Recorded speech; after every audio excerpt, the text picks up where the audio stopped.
O áudio que vocês vão ouvir agora é parte do podcast Xadrez Verbal. Caso vocês queiram ouvir mais sobre esse assunto e outros temas de política internacional, é só ir em xadrezverbal.com. Bem, passemos agora para o match, no qual a gente segue com a tradição iniciada lá em 2015, mais especificamente na 19ª edição do Xadrez Verbal, quando convidamos o professor Guilherme Casarões para falar sobre a abertura da Assembleia Geral da Organização das Nações Unidas.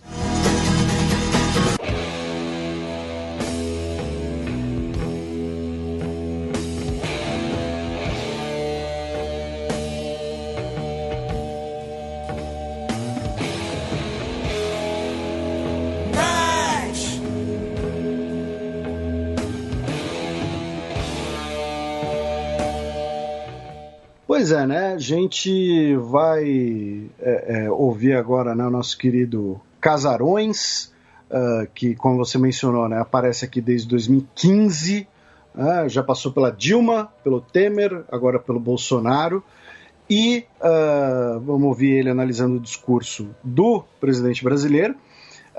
E antes disso, né, a gente vai falar mais de como o Boris Johnson, do Boris Johnson doidão aqui no programa. Porém, eu queria comparar rapidamente, antes do Casarões falar, a agenda do Bolsonaro com a agenda do Boris Johnson, já que o Boris Johnson também é um líder, né, de direita e tal. O Bolsonaro se encontrou lá com o próprio Boris Johnson, com o Andrzej Duda, presidente da Polônia, e com o Antônio Guterres, secretário-geral da ONU. O Boris Johnson, ele participou do painel de debate climático, se encontrou com o Bolsonaro, com Martin Griffiths, diretor da Agência ONU para Assistência Humanitária, com o Moon Jae-in, presidente da Coreia do Sul, com a Kamala Harris, vice-presidente dos Estados Unidos, com o Erdogan, presidente da Turquia, com o Emir Al-Thani, do Catar, com o Jeff Bezos, da Amazon, para falar de questões fiscais no Reino Unido, com o Joe Biden, presidente dos Estados Unidos, com o Zelensky, presidente da Ucrânia, com o Antônio Guterres, com o Infantino, presidente da FIFA, e com o Ivan Duque, presidente da Colômbia. Tá? Então, eu só queria comparar as agendas, né, entre dois líderes de direita mundial para, né, vocês verem assim, na prática, né, empiricamente, a diferença de um país que quer manter ou expandir suas relações internacionais e um país que aceita ser pária, né, nas palavras do ex-chanceler. Mas, enfim, vamos deixar aí essa bucha com Casarões. Olá, amigas, olá, amigos do Xadrez Verbal. Aqui é o Guilherme Casarões, eu sou professor de Política Internacional e já se vão muitos anos em que eu tenho a incumbência de comentar o discurso brasileiro na Assembleia Geral das Nações Unidas. Dessa vez com um gostinho amargo, um gostinho que já se repete pelo 3º ano, que é comentar o discurso do presidente Jair Bolsonaro. Como vocês podem imaginar, não é uma tarefa fácil, é um discurso sempre muito problemático em vários sentidos que a gente vai explorar na nossa conversa de hoje, mas eu já posso adiantar aqui que passamos, mais uma vez, uma grande vergonha internacional. E toda vez que o Bolsonaro vai para fora tem esse risco, né, de a gente passar uma vergonha, né, não no débito, não no crédito, né, mas no American Express. Então a gente tem esse problema, vou falar disso daqui a pouquinho. Mas, antes de tudo, eu queria aproveitar essa oportunidade que eu tenho de conversar com essa audiência super qualificada para fazer um histórico, para quem chegou agora, principalmente, sobre o que representa esse discurso do Brasil na Assembleia Geral. Eu não sei o quanto vocês já se aprofundaram nesse tema, mas o Brasil ele abre o debate geral da Assembleia Geral da ONU desde 1955. Ele abriu algumas vezes antes, mas de 55 para frente se transformou numa espécie de tradição, né? Em grande medida em função do reconhecimento da capacidade brasileira do diálogo, da negociação e do apreço pelo multilateralismo, que são característicos da diplomacia do Itamaraty. Então existe aí toda uma disputa historiográfica sobre por que o Brasil passou a abrir esse discurso, mas a tese mais consolidada é essa de que houve um reconhecimento ao tipo de diplomacia feita pelo Brasil, um país que sempre teve uma característica muito importante, que é se dar bem com todos os outros países do mundo, inclusive nesse jogo de grandes potências, nessa disputa bilateral da Guerra Fria, o Brasil conseguia ali manter, claro, alinhado com os Estados Unidos, mas uma certa equidistância, muitas vezes, entre interesses das potências. E justamente por essa prerrogativa de abrir o debate, o discurso brasileiro é visto como uma espécie de bússola para os debates. Ou seja, aquilo que o Brasil diz vai servir de norte para a maneira como os debates serão conduzidos nos dias e nas semanas seguintes. Porque, por se tratar de uma organização mundial com muitos membros, né, são quase 200 países participantes das Nações Unidas, o debate ele dura muito tempo, né, são discursos longos, então são vários dias aí em que países aparecem, né, no grande palanque mundial das Nações Unidas para expor suas opiniões, e o Brasil ele faz aquela primeira leitura, né, ele situa o estado do debate naquele momento, né? Naquele setembro daquele ano específico, o Brasil ele tem essa tarefa de fazer uma leitura do contexto e, claro, contribuir com alguma coisa também. Mas esse papel do Brasil ele sempre foi um papel muito importante e justamente por isso a tradição ela repercute bem para o Brasil, né? O Brasil sempre tem esse orgulho de abrir o debate porque esse seria um momento de o Brasil colocar a sua própria visão sobre as questões globais de maneira muito contundente. Até os anos 80, o Brasil enviava tradicionalmente os seus representantes da própria ONU, ou o chanceler, ou o secretário-geral do Itamaraty. Então você tinha ali um discurso feito pelo segundo escalão político, né, da diplomacia brasileira, a não ser quando ia o ministro. Mas a partir de 82, quando o presidente Figueiredo discursou às Nações Unidas, isso tornou mais comum, né? A ida do presidente da República para discursar se tornou mais corriqueira. Sarney foi, Collor foi 2 vezes, Fernando Henrique foi, se não me engano, 2, Lula foi também, acho que 2 ou 3. Então, os presidentes da nova República foram entendendo a importância de participarem como a cara do Brasil nesse discurso. Até o nosso presidencialismo é muito convidativo a isso. A primeira presidente a fazer discursos em todos os anos do seu mandato foi a Dilma, que fez 5 discursos no total entre 2011 e 2015. O Temer também fez em todos os anos, foram 3 discursos no total, e o Bolsonaro agora também caminha para o seu 3º discurso.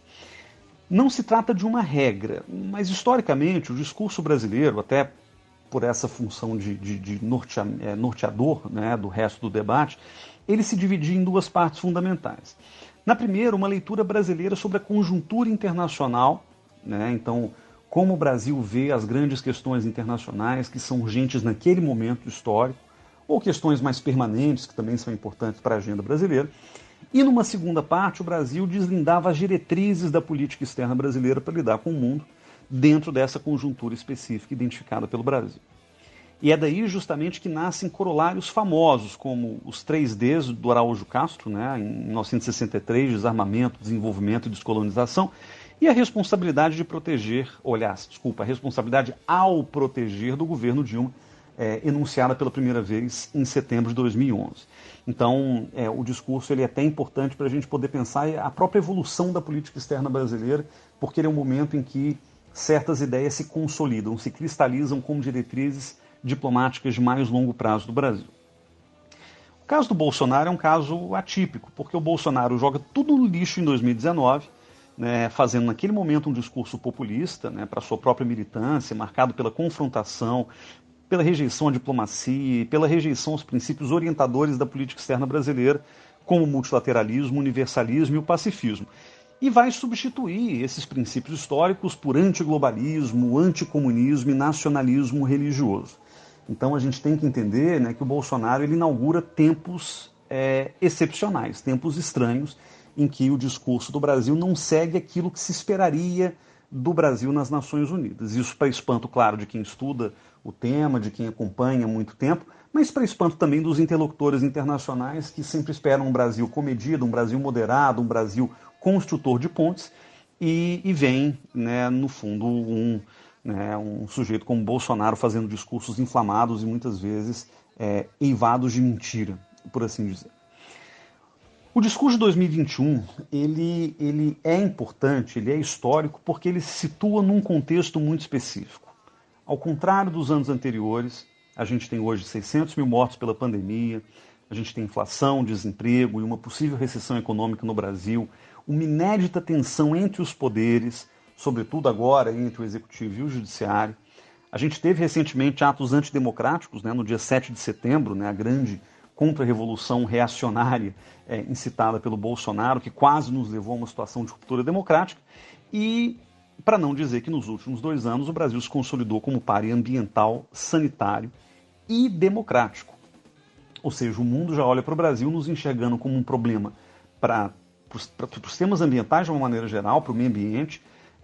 O Brasil é um entrave para a solução global da pandemia de Covid-19 e o Brasil é uma ameaça à democracia, né? Por ser uma ameaça interna à democracia, ele acaba também sendo uma ameaça às democracias vizinhas, né? E esse é um problema, é uma preocupação que países democráticos em geral terão ao olhar para a situação atual do Brasil. Assim como olhávamos para os Estados Unidos com muita apreensão, né, quando teve lá a invasão do Capitólio no dia 6 de janeiro desse ano, o mundo também olha para o Brasil e vê coisas como o 7 de setembro com muita preocupação.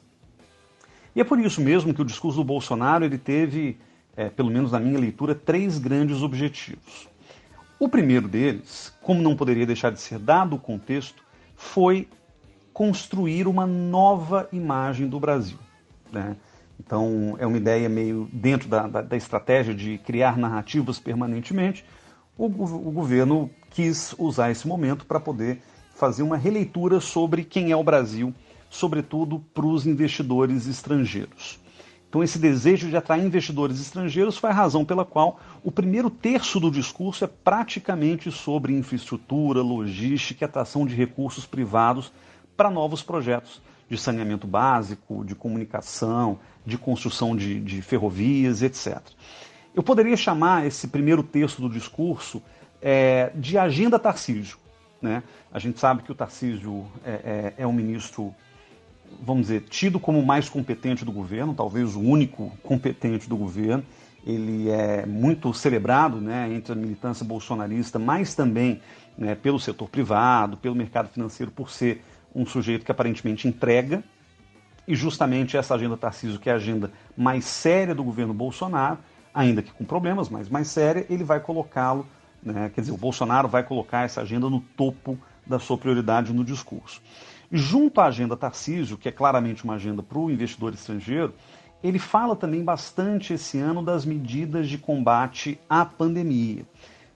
No ano passado ele já havia feito isso, mas nesse ano ele dá muita ênfase à questão da vacina, então do recorde que o Brasil atingiu com vacinação e etc. Então esse foi um ponto importante também para meio que dissipar essa ideia de o Brasil como pária sanitário. E ele fala também do auxílio emergencial.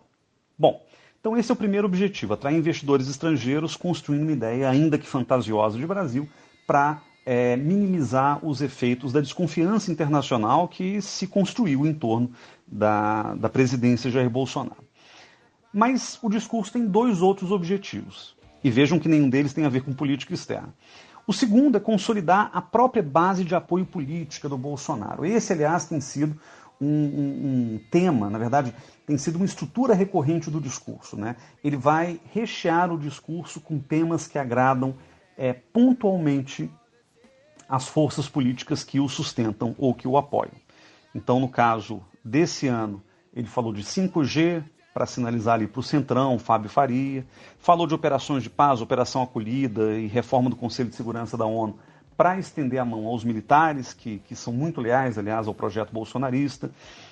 Fala de cristianismo, e no caso desse ano ele ainda falou uma coisa muito estranha, né?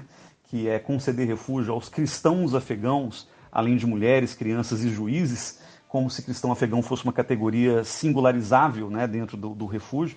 Mas ele fala de cristãos afegãos e de liberdade religiosa justamente para cotejar ali os evangélicos em geral, alguns católicos mais radicais.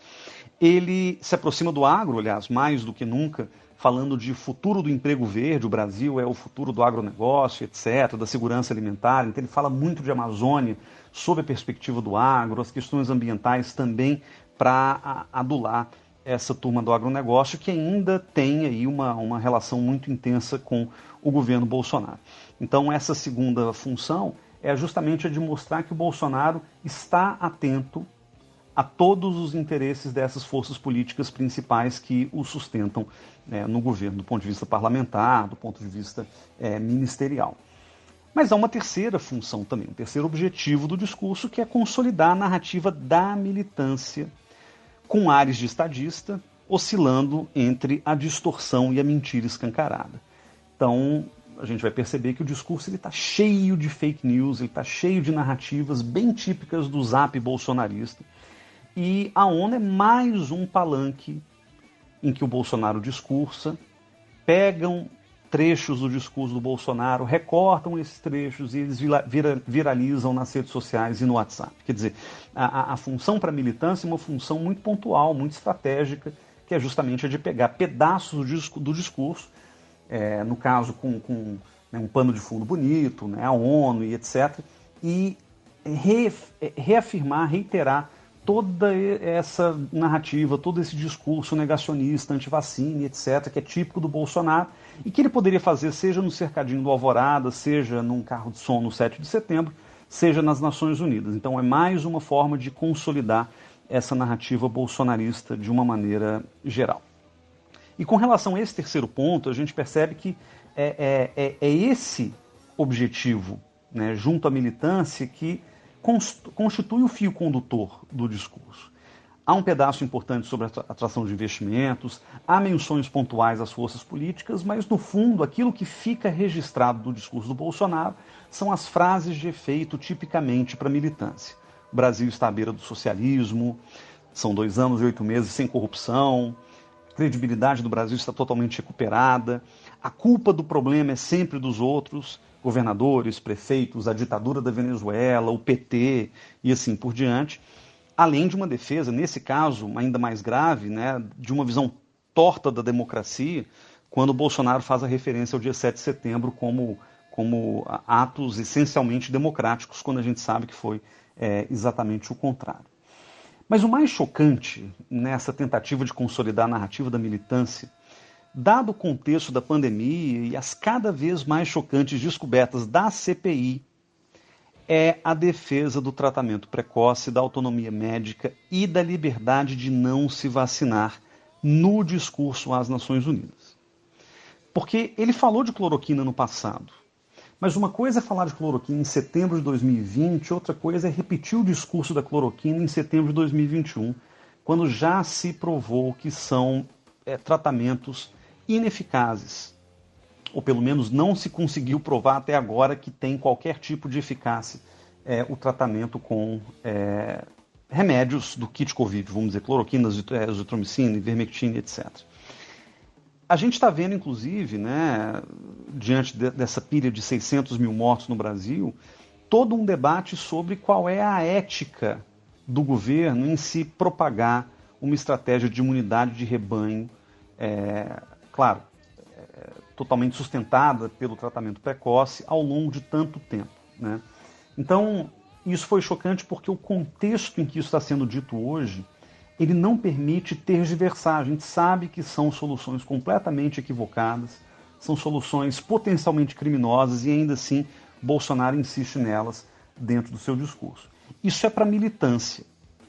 Mas, lendo de uma outra forma, até mais maliciosa, tem uma outra interpretação possível que é a seguinte: esse discurso, defender tratamento precoce e autonomia médica, é uma forma que o Bolsonaro tem de construir um argumento em sua própria defesa, uma espécie de álibi, se confirmarem todas as denúncias que já estão sendo acumuladas contra ele junto a tribunais internacionais, e notadamente ao Tribunal da Haia, o nosso conhecido Tribunal Penal Internacional. Existem 2 crimes, 2 tipos de crimes que recaem sobre o Bolsonaro de acordo com alguns juristas. Primeiro, crime contra a humanidade, a maneira como o Bolsonaro propagou a tese da imunidade de rebanho. Um segundo crime seria o crime de genocídio, de maneira específica, direcionado à população indígena. E não à toa, na hora de falar de tratamento precoce, de autonomia médica, ele está se blindando desse crime geral da imunidade de rebanho. E ele fala também da importância da vacinação do indígena no Brasil como forma de minimizar essa acusação que recai sobre ele, sobre os indígenas como as vítimas mais, vamos dizer, mais vulneráveis a essa estratégia de imunidade de rebanho. Então, falar de vacina para índio e falar de tratamento precoce são formas que ele tem de se blindar, claro, com uma eficiência duvidável, mas de se blindar das acusações internacionais que vêm crescendo. Bom, o que a gente pode dizer do discurso para eu concluir? Primeiro, como não poderia deixar de ser, como de praxe, né, dos outros anos anteriores, o discurso foi fraco, foi inconsistente, né? É um discurso que ele até parece mais desconjuntado do que o dos anos anteriores. O Ernesto Araújo, nosso ex-chanceler, ele deu uma declaração num programa desses de extrema-direita, dizendo que o discurso do Bolsonaro foi frio e sem alma. É até curioso, né, o ex-chanceler comentar sobre o discurso supostamente redigido pelo atual. Mas eu quero até dizer aqui, dando o braço a torcer, que o Ernesto Araújo tem razão quando ele fala que foi um discurso frio e sem alma. Até porque foi praticamente uma cópia do discurso do ano passado. Se vocês compararem lado a lado, eu fiz inclusive um fio no Twitter sobre isso, são muitos trechos ou parecidos ou até mesmo idênticos entre os discursos de 2020 e 2021. Mas no caso desse discurso atual, entremeado com enxertos desconexos sobre liberdade de culto, de expressão e atos de política externa, né? Ele fala assim, muito pontualmente da Convenção Interamericana contra o Racismo e Formas Correlatas de Intolerância. Ele fala pontualmente sobre Afeganistão, ele fala pontualmente sobre a reforma do Conselho e, em geral, fora de um contexto ou de uma linha de raciocínio em que isso faça sentido, né? Então fica claro que, sob o Carlos França, a política externa ela saiu do fronte da guerra cultural, que o Ernesto Araújo, aliás, a colocava de maneira muito central, mas não recuperou qualquer boa tradição diplomática do passado, tendo desaparecido completamente no meio do caminho. Foi um discurso, portanto, voltado muito mais para dentro, para os feitos do Brasil, aliás, para os feitos de um Brasil paralelo, porque grande parte daquilo foi mentira, mas ainda assim voltado muito mais para dentro do que para fora. A fala do presidente em si ficou até meio apagada em meio a tantos outros escândalos. Dos rolezinhos anti-vacina pelas ruas de Nova York, né, comendo na rua porque não tinha se vacinado, a briga com o prefeito da cidade, o Bill de Blasio, né, que começou a provocar o Bolsonaro nas redes sociais, ao vexame do encontro com Boris Johnson, passando pela infame defesa feita, né, do Bolsonaro pelo Marcelo Queiroga, nosso ministro da Saúde, né, que até mostrou um dedinho para a militância, né, num ônibus da comitiva, mostrou o dedo do meio, né, bem grosseiramente, e o próprio Carlos França, né, um vexame para o Itamaraty. O chanceler anterior tinha aplaudido quando o Bolsonaro mandou enfiar leite condensado em algum lugar, e agora o Carlos França, em defesa do presidente, fica fazendo o sinal de arminha, né, com os dedos para intimidar os manifestantes. Então tudo isso é muito vergonhoso e isso acabou tirando muito o holofote do que foi o discurso mesmo, discurso, como a gente viu, bem ruim e bem problemático. E a cereja do bolo, a ironia das ironias nisso tudo, foi a segunda viagem consecutiva de uma delegação brasileira aos Estados Unidos que se torna um evento super spreader, um evento que espalha Covid. E foi assim na ida a Mar-a-Lago, em março de 2020, em que mais de 20 membros da comitiva pegaram Covid. E foi assim agora, em que pelo menos 3 pessoas, depois do discurso do Bolsonaro na ONU, foram infectadas ou foram testadas, né, positivo. O Marcelo Queiroga, o ministro da Saúde, a Tereza Cristina, ministro da Agricultura, e o próprio Eduardo Bolsonaro, filho do presidente e deputado federal. O governo brasileiro, infelizmente, se tornou uma espécie de bomba sanitária. E ainda bem, meus amigos, que existe vacina, porque se não existisse, a gente estaria numa situação ainda mais vexaminosa.